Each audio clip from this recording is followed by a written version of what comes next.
سلام سال نوتون مبارک باشه. امیدوارم سال بسیار خوبی رو داشته باشین و مطمئنم که این اتفاق میفته. داشتم به این موضوع فکر میکردم حالا که اول ساله چه نوع محتوایی داشته باشیم که بتونه خیلی به شما کمک کنه. خیلی داشتم در مورد بیزنس و کلا شروع کسب و کار و کسایی که اصلا یک کسب و کاری دارن و میخوان توسعه بدن، شخصی، شغلی، هر چیزی، هر کسی هدفش بهتر شدنه دیگه نسبت به خودش. حالا در مورد این موضوع داشتم فکر میکردم و به این موضوع رسیدم که اول از همه مهمترین عاملی که میتونه باعث موفقیت یک فرد باشه چیه؟ خیلی فکر کردم به این موضوع و از اساتید خارجی و ایرانی تمام کورساشون رو که دیدم داشتم به این موضوع فکر میکردم که بیشتر از همه این اساتید روی چی کار کردن، چی براشون خیلی مهم بوده که در ما به وجود بیارن. کتابایی که خوندم رسیدم به مسئله ذهنیت. ذهنیت به نظر من مهمترین عامل موفقیت یک فرده و همه چیز از ذهن ما شروع میشه و همین الانش هم در کورس های علمی دنیا که داره برگزار میشه 70-80% کورس در مورد ذهنیت افراد توضیح میشه. به خاطر اینکه خب اگر شما ذهنیتت مناسبی نداشته باشین، خب چه شکلی میتونین افکارتون رو ساماندهی کنین؟ اگر افکارمون رو درست ساماندهی کنیم میتونیم درست عمل کنیم و اگر درست عمل کنیم میتونیم به موفقیت برسیم. پس موضوع امروز اینه که چطور سال جدید رو با ذهنیت یک فرد موفق شروع کنیم. اصلا کلا یک ذهن یک فرد موفق چه فرقی با آدمای دیگه داره؟ چرا ذهنیت از هر چیز دیگه‌ای مهمتره؟ خب باید با هم دیگه تقریبا بیایم رو راست باشیم. خب سال جدید هممون کلی امید و آرزو داریم، اما هدف ما خیلی مهمه که چی باشه و هر کسی برای خودش یه سری اهدافی رو تعیین کرده، ولی اگه ذهنیت مناسب رو نداشته باشه آیا به این موفقیت میرسه؟ و یک چیزیه که من جوابش رو تو زندگیم پیدا کردم، چون من خیلی سعی میکنم اون چیزایی که میخونم تو زندگیم عملیاتی کنم و به این موضوع فکر کنم و اتفاقا همین ویدیوی یوتیوب باعث میشه که من عمیقاً توی خودم کندوکاو انجام بدم، بخوام تجربیاتم رو در قالب کلمات بیارم و بهشون نظم بدم و ساماندهی کنم و خیلی ها لطف میکنین، من تشکر میکنین به خاطر این ویدیو، ولی منم از شما متشکرم که شما باعث میشین که من افکارم رو منظم کنم و اون ذهنیتم رو نسبت به همه اینا، نسبت به تجربی که با دیگران دارم، نسبت به کتابایی خوندم و نسبت به زندگی زیسته خودم، اینا رو با هم دیگه ترکیب کنم و الان بیام اینجا در مورد ذهنیت یک فرد موفق با شما صحبت کنم. الان میخوایم بررسی کنیم که کلید موفقیت چیه. خب شاید فکر کنید که اونایی که موفق میشن یک استراتژی خاص، یک سرمایه خیلی کلانی دارن و این اتفاقا براشون میافته، اما من خودم شخصا کسایی رو واقعا به چشم دیدم که در بهترین موقعیت مکانی، بهترین موقعیت مالی هستن، اما اصلا نمیتونن از جاشون تکون بخورن و مشکل از افکارشونه. و واقعیت اینه که مهمترین عامل موفقیت شما ذهنیت شماست. من تا الان هیچ فرد موفقی ندیدم که ذهنیتش مشکل داشته باشه یا ذهنیت یا آدم برنده رو نداشته باشه ولی برنده باشه، یا در جایگاهی باشه که اصلا فکرشو نمی‌کرده که این اتفاق براش میفته. اتفاقا خیلی بیشتر از اون می‌خواسته و الان در اون جایگاه هستش. خب توی این ویدیو من می‌خوام از تجربیات خودم، تحقیقات علمی بگم که چطور ذهنیت افراد موفق رو داشته باشیم و سال جدید قوی تر از همیشه شروع کنیم. ویدیو رو ازتون میخوام تا آخر ببینید که توش تمرین داریم و میخوام براتون بگم که خیلی اتفاقای خیلی خوبی قرار با هم دیگه رقم بزنیم. در مورد ویدیوی بعدی هم اتفاقا بعد از ذهنیت چیزی مهمه، اونم میخوام براتون درست کنم و این ویدیوها میتونه زندگی شما رو متحول کنن، به خاطر اینکه شما افکارتون تبدیل به کلمات میشن. لطفاً به این تیکه خیلی توجه کنید. افکار ما تبدیل به کلمات میشن، کلمات تبدیل به اعمال ما میشن و اعمال ما تبدیل به رفتار ما میشن و رفتار ما شخصیت ما رو شکل میدن و شخصیت ماست که زندگیمون رو میسازه. اگر چیز غیر از این هست به من بگید. پس همه چیز در دنیا از افکار ما شروع میشه. اگر شیخ محمد الان در موقعیت وجود داره که بهترین رهبر جهان جهانه و بهترین CEO جهانه، بهترین مدیر جهانه، به خاطر این افکارشه. این افکارشه که تبدیل شده به کلماتش و کلماتش تبدیل به اعمال شدن و اعمالش هم تبدیل به رفتار شدن و رفتارش هم شخصیت این فرد رو داریم میبینین که چه شکلی داره عمل میکنه و دبی رو تبدیل به چه شهری کرده. پس بنابراین مهمترین افکارتون رو نادیده نگیرید. سعی کنید تا جایی که میتونید، حالا فکر میکنیم که چه شکلی افکار منفی رو از خودمون دور کنیم، که البته افکار منفی هم میتونه سازنده باشه، بیشتر در موردش در ادامه توضیح میدم، ولی اینو در نظر داشته باشین که همه چیز از فکر تو شروع میشه. اگر فکرت خراب باشه، فکر نامناسبی داشته باشی و اگر فکری داشته باشی که من نمیتونم به جایگاهی که میخوام برسم، قطعا نمیرسی. حالا میخوایم با هم دیگه بررسی کنیم که ذهنیت یک فرد موفق یعنی چی. تا الان فهمیدیم که ذهنیت و باوری که ما داریم مهمترین عامل موفقیت ماست. اما خب چه نوع ذهنیتی باید داشته باشم؟ چجوری باید فکر کنم؟ ذهنیت فرد موفق یعنی باور داشتن به رشد، نه ایستادن در جا. ببین اونا به رشد باور دارن. حالا من مثال بازش رو بهتون میگم. ما توی روانشناسی یک مفهومی داریم که خیلی جالبه. مفهوم گروس یعنی ذهنیت رشد و مفهوم فیکسد مایندنس یعنی ذهنیت ثابت.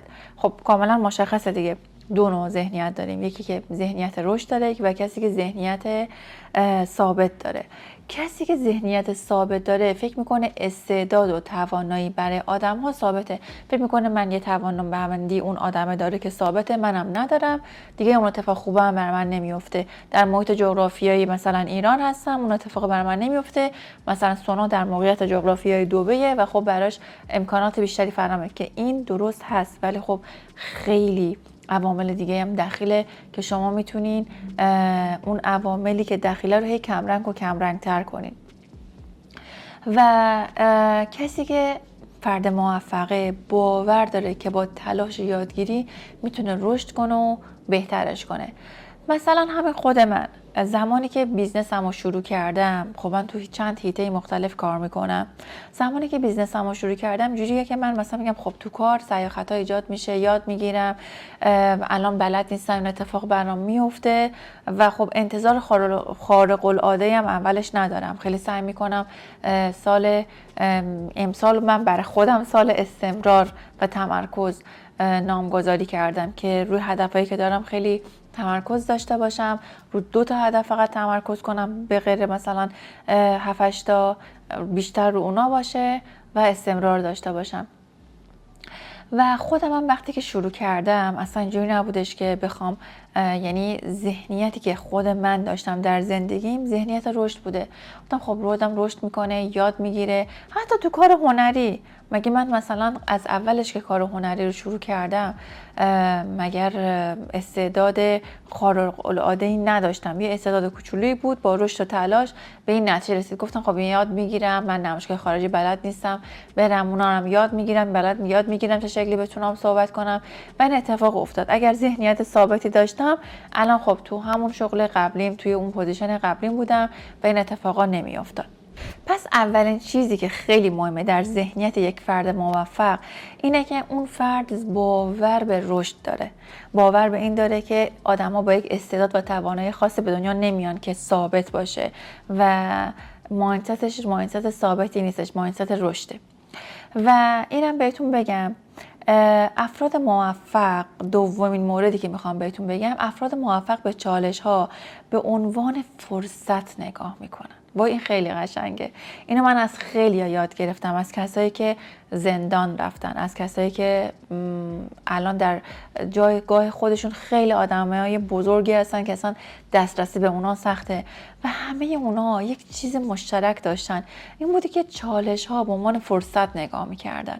ذهنیت یک فرد ناموفق اینه که یه چالش بزرگ سر راه هم باشه، پس معلومه که این مسیر مناسب من نیست و من کلا باید خداحافظی کنم و کلا خودم رو بازنده بدونم.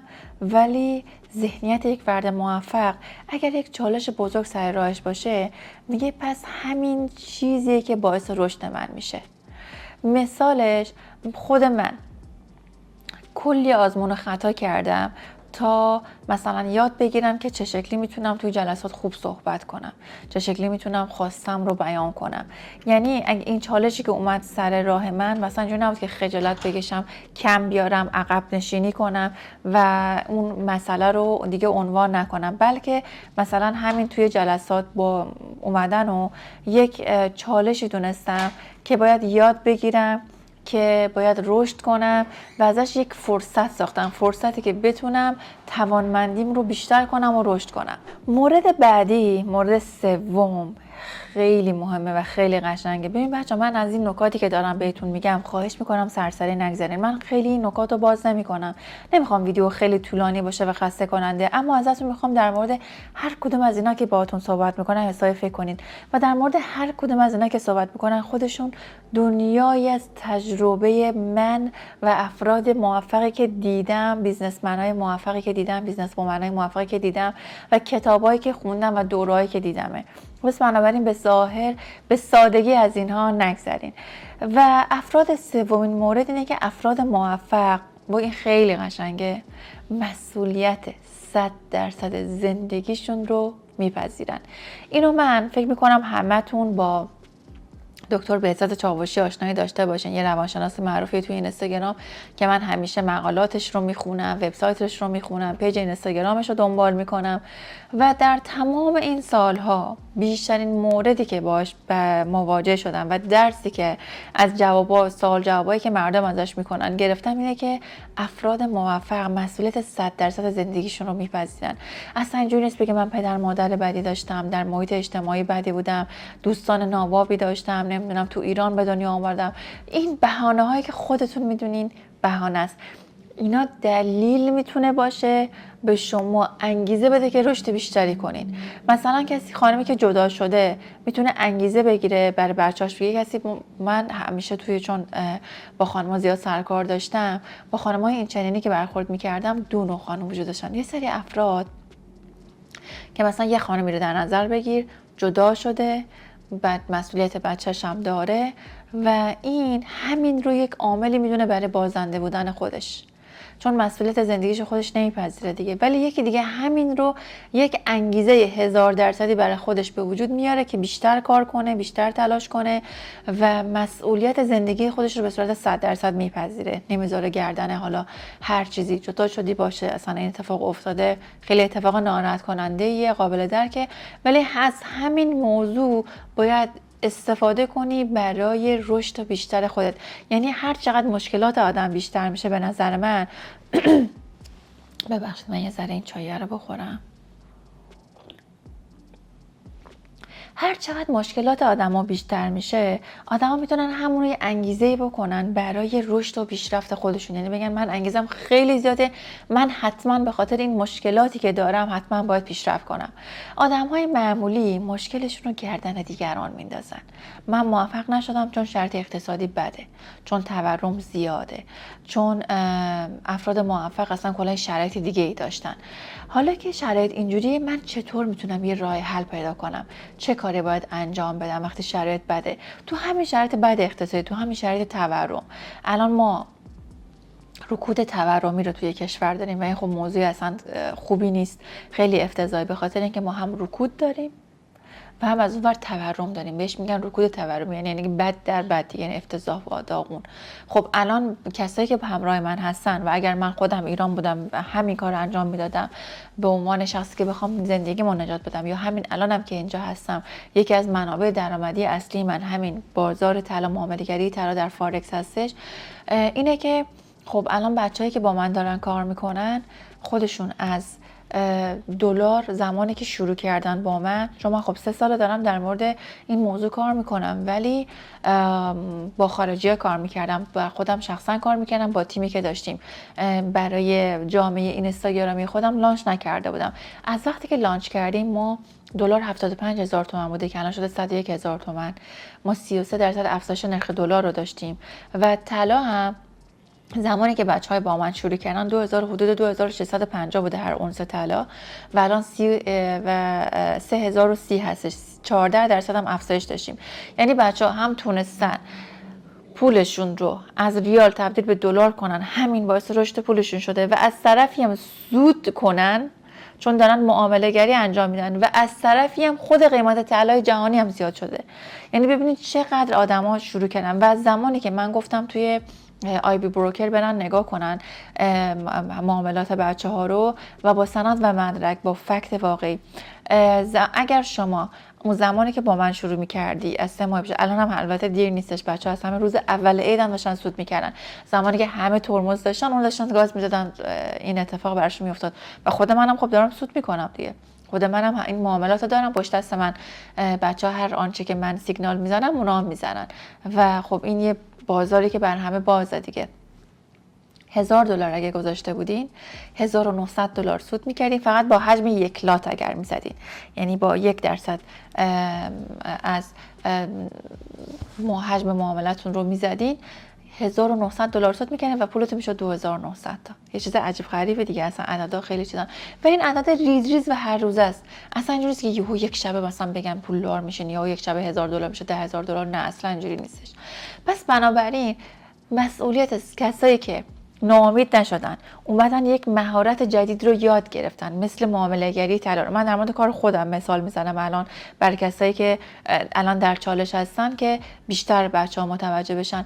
کسایی که اومدن معامله گری طلا رو در این فرصت یاد گرفتن، مسئولیت 100% زندگیشون رو پذیرفتن. ببینید چقدر ذهنیت مهمه. همین سه تا رو با هم دیگه مرور کنیم. گفتن که خب ایران بده، ایران شرایطش بده، دلار هر روز داره میره بالا، چیکار کنیم؟ سکته کنیم؟ نه، میایم بس یک راه حل چیه؟ راه حل اینه که من بیام در یک بازار بین‌المللی کار کنم که ربطی به ریال نداشته باشه. مسئولیت 100% زندگیم رو خودم بپذیرم، خودم یه راه حل پیدا کنم، ذهنیت رشد داشته باشم. من بلد نیستم معامله گری طلا رو، نمیدونم باید چه کاری انجام بدم، خب پس بیام یاد بگیرم که شکلی معامله گری طلا رو انجام بدم، ذهنیت رشد داشته باشم. اینا خیلی مهمه. پس بنابراین همه اینا رو تو مثالای زندگیتون بیارین. ایناست که یک فرق بین یه آدم بازنده و برنده است. کلا همین ذهنیت است. این ذهنیت اگه فرق داشته باشه اون آدم رشد میکنه. پس اینکه شرایط ایدئال ندارم، نمیدونم نمیشه، نمیتونم موفق بشم، ولی وقتی ذهنیتم رو تغییر بدم و بپذیرم که مسئولیت 100% موفقیتم با خودمه، اون وقتی که همه چی عوض میشه. خب یه مروری تا اینجا بکنیم. ما یاد گرفتیم که مهمترین عامل موفقیت افراد ذهنیتشونه. بعد با همدیگه بررسی کردیم که ذهنیت افراد موفق چه نوع ذهنیت، چه جوری فکر میکنن، چه باورهایی دارن. در مورد باورهاشون صحبت کردیم و اینکه چه شکلی اون باورها رو تو خودمون ایجاد کنیم، چه شکلی فکر کنیم که مثل اونا باشیم. حالا چطور ذهنیت افراد موفق رو توی خودمون تقویت کنیم؟ چه کاری انجام بدیم؟ من الان فکر و ذکرم منفیه، الان فکر میکنم یه آدم بازندم، احساس میکنم لوزرم، احساس میکنم که نمیتونم زندگیمو عوض کنم، احساس میکنم که تقصیر مامان بابامه که مثلا من الان وضع زندگیم بده. خب چه شکلی این ذهنیت رو عوض کنم و میخوام مسئولیت 100% زندگیم رو به عهده بگیرم، میخوام ذهنیت رشد داشته باشم، اما چیکار کنم؟ چه تمرینایی انجام بدم؟ الان بهت میگم که باید چه کاری انجام بدی. هر روز 5 دقیقه خودتون رو در جایگاه موفقیت تصور کنید. من تا الان واقعا کسی که موفق باشه، پولدار باشه، اون چی که دوست داره رو براش اتفاق افتاده باشه رو ندیدم که تصور نکرده باشه. یعنی اینجوری نباشه که فکر نکرده باشه که به اینجا رسیده باشه. یعنی مثلا اینجوری نباشه که من هرگز فکرش هم نمی‌کردم که در این جایگاه قرار بگیرم، معجزه‌وار این اتفاق افتاد.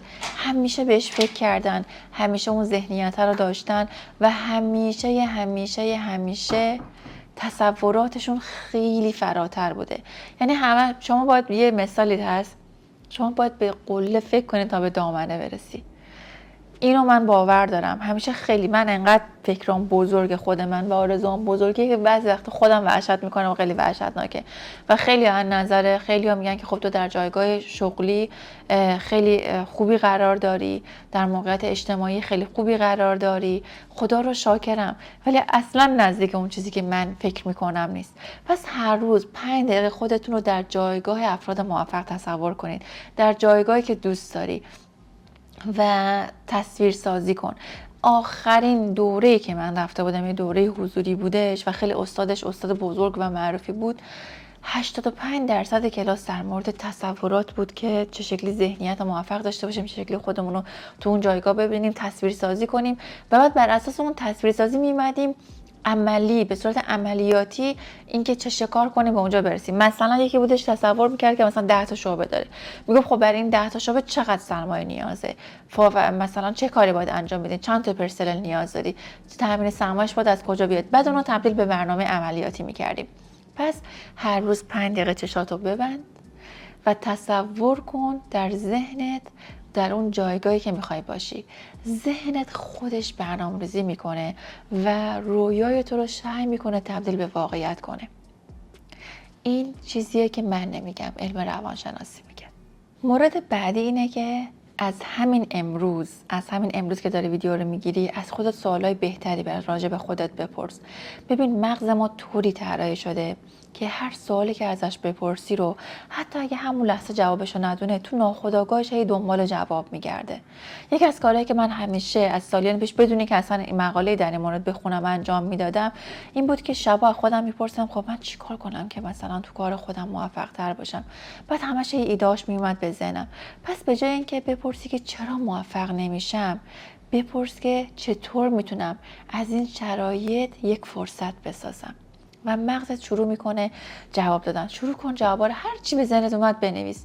بهش میگن برین استورمینگ، طوفان فکری. اینو سعی کن بنویسی. پس به جای اینکه سوال بپرسی که چرا موفق نمیشم، تو سر خودت بزنی افکار منفی بیاد سراغت، بپرس که چطور میتونم این شرایط رو تبدیل به یک فرصت سازی کنم، تبدیلش کنم به یک فرصت. و مورد سوم، یه دفتر مخصوص پیشرفت شخصی خودت داشته باش. من تا الان به جرئت میتونم بگم هیچ فرد موفق در رده خیلی بالا رو ندیدم که هیچی ننویسه. همیشه کاغذی، قلم، چیزی دستشونه، همیشه یادداشت میکنن، نظم فکری میدن به خودشون، چیزایی که مثلا دفتر سپاسگزاری دارن، شکرگزاری دارن، چیزایی که یاد میگیرن رو مینویسن، برنامه‌هاشون رو مکتوب میکنن. اصلا ندیدم کسی تو ذهنش برنامه‌هاشو نگه داره. همشون برنامه مدون دارن. ببین حتی توی قرآن هم اومده که کم رنگ ترین جوهرها از قوی ترین حافظه ها قوی تر است. انقدر این جمله منو تکون داد وقتی من اینو خونده بودم که واقعا به این موضوع رسیدم که کم رنگ ترین جوهرها از قوی ترین حافظه ها قوی تره. پس بنابراین اصلا نوشتن رو دست کم نگیر. شروع کن به نوشتن. هر آنچه که یاد میگیری، هر آنچه که برای سپاسگزاری، هر آنچه که برنامه‌ریزی میخوای انجام بدی، هر چی که هست رو بنویس. و مورد چهارمی که با افراد موفق و مثبت در ارتباط باش. محیط اطراف ما روی ذهنیتمون خیلی اثر میذاره.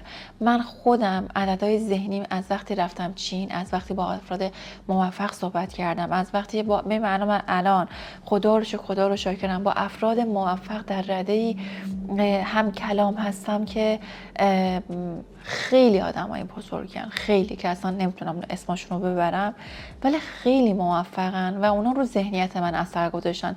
اونان که الان باعث شدن من فکرم یک انسجام بگیره و بیام اینجا با شما در این مورد صحبت کنم. پس بنابراین ذهنیت اون افراد موفق خیلی رو ما تاثیر داره. خب الان شاید به من بگه سونا من توی روستای زندگی میکنم یا مثلا توی شهرستان زندگی میکنم یا اصلا یک جایی هستم که دنبالم، اطرافم، خانواده‌ام، دوستام همشون اصلا یه سری آدمایی که هر روز دارن درجا میزنن، منفیان. من چه شکلی بخوام خودم رو در حیطه افراد موفق قرار بدم؟ جوابش ساده است. کتاب، یوتیوب افراد موفق. همین ویدیویی که الان داری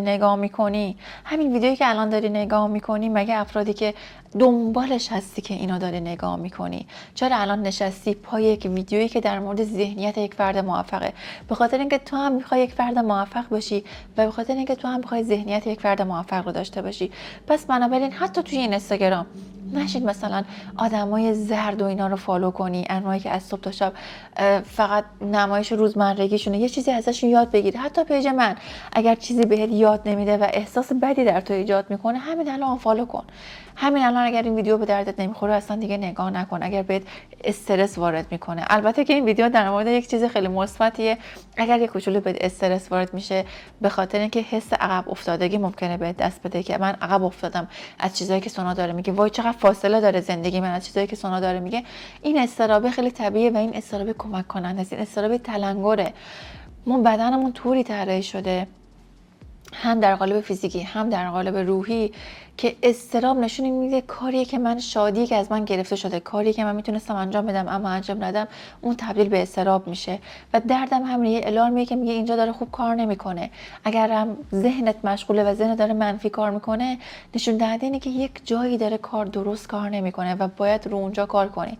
وگرنه اگه دردش نیاد روحت در قالب استرس و اضطراب که تو نمیری دنبالش. پس بنابراین خیلی مهمه که خودتون رو در حیطه افراد موفق قرار بدین و اگر تو خانوادهتون این امکان براتون فراهم نیست، خودتون رو با کتاب، سمینارهای رایگان، سمینارهای انگیزشی، سمینارهایی که در مورد موفقیت باشن و گام‌های علمی و عملی و عملیاتی به شما بگن باشه، خیلی خوبه که خودتون رو، ذهنتون رو در الان که خب فضا مجازیه، همه هم میتونیم دوستای این چنین داشته باشیم. منم یکی از دوستای خوب شما، جیمران یکی از دوستای خوب شما و اینا همه میتونن به شما کمک کنن که اون ارتباطی که مغزتون به قرار شکل بگیره و ذهنیتتون که عوض بشه، سویچ بشه، اون در حیطه افراد موفق به ناخودآگاه برای ذهنتون میفته. و مورد پنجم که میخوام در موردش با شما صحبت بکنم این که خیلی سخته، حتی برای خود منم سخته این قضیه، که شکست رو جشن بگیرین. وای خیلی این جمله قشنگ هستن، خودم تمام تنم مورمور میشه، ولی موفق ترین افراد دنیا با شکست خوردن یاد گرفتن که حرکت بعدی رو چه کار انجام بدن، تجربیاتش رو گرفتن و مهمه که بعدش چی یاد میگیرین. خیلی این قضیه مهمه، خیلی سخته به این درک رسیدن. خیلی آدم باید دلش بزرگ باشه، دیدش بزرگ باشه، خیلی باید روح بزرگی داشته باشی و این روح بزرگ فقط در قالب شکست پشت شکست، شکست پشت شکست این اتفاق برات میفته، روحت بزرگ میشه.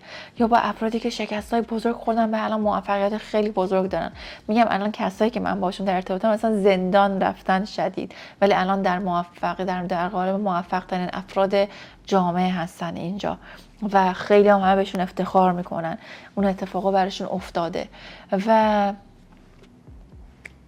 خیلی مهمه که شکستتون رو جشن بگیرین. خیلی سخته، هممون اصلا بدن ما طوری طراحی شده که از شکست ها میهراسیم، ناراحت میشیم، خودمون رو بیشتر زمین میزنیم، خودمون تو ذهنمون خودمون رو یه فرد بازنده میدونیم. ولی اگر بتونیم روحمون رو انقدر بزرگ کنیم که از شکستامون درس بگیریم، تازه جشنم بگیریم براش، ما ذهنیت یک فرد سوپر موفق رو داریم. خب حالا که ما یاد گرفتیم چه شکلی ذهنیت یک فرد موفق رو داشته باشیم و یاد گرفتیم که همه چیز از ذهن ما شروع میشه، به خاطر اینکه این چیزی که ما بهش فکر میکنیم ذهنیت ما هستش، تبدیل به کلمات میشن، کلماتمون تبدیل به اعمالمون میشن، اعمالمون تبدیل به رفتارمون میشن و رفتارمون شخصیت ما رو شکل میدن و ما چیز جز شخصیتمون نیستیم. پس بنابراین وقتی که ذهنیت یک فرد موفق داشتیم و یاد گرفتیم که چه شکلی این ذهنیت رو در خودمون تقویت کنیم به واسطه تکنیکایی که من به شما گفتم، حالا بعد این من باید هدف گذاری کنم دیگه. ذهنیت فرد موفق رو دارم، یاد گرفتم که همه چی از ذهنم شروع میشه. حالا با توجه به این ذهنیت مثبت و سازنده که دارم باید هدف گذاری کنم. حالا چه شکلی من به سبک افراد موفق هدف گذاری کنم؟ در مورد این قضیه ویدیوی بعدی هستش که میخوام در مورد اهداف صحبت کنم و گام‌های علمی و عملیاتی برای رسیدن به افراد از منظر یک فرد موفق. ویدیو رو امیدوارم که خوشتون اومده باشد از این ویدیو. من خیلی برای ویدیو فکر میکنم و امیدوارم که از این ویدیو لذت ببرین. سعی کردم یعنی انگار که نقطه صفره، همین فروردین رو نقطه صفری در نظر گرفتم که میتونیم شروع کنیم با هم دیگه از ذهنیت، هدف و ویدیوهای بعدی همینجوری دنباله دار که بتونیم به رشد و پیشرفت شخصی برسیم با هم دیگه و خیلی خوشحالم که شما این ویدیو رو نگاه کردین. ازتون میخوام حتما سابسکرایب کنین، زنگوله رو روشن کنین که ویدیوی بعدی رو از دست ندین. ویدیوی بعدی در مورد اینه که هدف گذاری به سبک افراد موفق چطوره. خیلی دوستتون دارم، میبوسمتون.